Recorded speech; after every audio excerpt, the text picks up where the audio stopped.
بسم اللہ الرحمن الرحیم۔ سائم ہومیوپیتھک انفرٹیلٹی کلینک سے آپ کی خدمت میں حاضر ہوں۔ آج کا جو ہمارا ٹاپک ہے وہ سول30 کے حوالے سے ہے اور وٹامن ڈی کے حوالے سے ہے۔ جتنے بھی ہمارے پاس کیسز وٹامن ڈی کی ڈیفیشنسی کے حوالے سے آتے ہیں، آج بھی میں نے 2-3 کیس دیکھے ہیں جس میں وٹامن ڈی کم تھا۔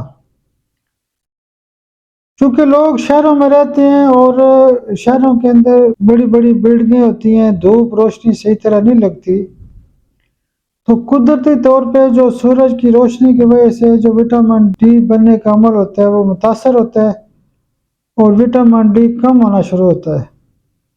گرمیوں میں بھی لوگ کیا کرتے ہیں کہ دھوپ کے بجائے گاڑیوں میں جاتے ہیں، ٹھیک ہے، کسی نہ کسی کنوینس کا استعمال کرتے ہیں اور باہر بہت کم نکلتے ہیں۔ اپنی تمام قسم کی جو شاپنگ ہوتی ہے وہ بھی آن لائن کرتے ہیں، گھروں کے اندر چیزیں منگواتے ہیں۔ کچھ پردے کا مسئلہ کھڑا ہو گیا، پردے کی وجہ سے خواتین باہر نہیں جاتی، تو ان کا کیا ہوتا ہے کہ وٹامن ڈی لیول کم ہونا شروع ہو جاتا ہے۔ خاص کر کے سردیوں میں وٹامن ڈی بہت کم ہوتا ہے۔ بعض علاقے تو ایسے ہوتے ہیں کہ وہاں پہ سورج بھی کئی دن نہیں نکلتا۔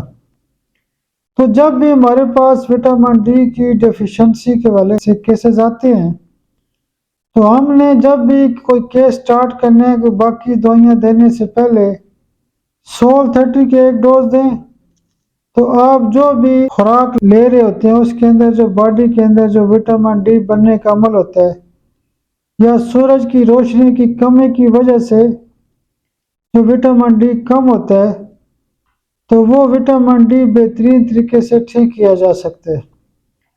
سول30 کا نقطہ یہ ہے کہ یہ سورج کی روشنی سے یہ دوائی بنتی ہے اور سورج کی روشنی کی کمی کی وجہ سے جو بیماریاں پیدا ہوتی ہیں، خاص کر کے جو وٹامن ڈی کم ہوتا ہے، اس کو بہترین ٹھیک کیا جا سکتا ہے۔ بہت شکریہ، میرے لیے دعا بھی کیا کریں۔ بہت شکریہ، بہت شکریہ، بہت شکریہ۔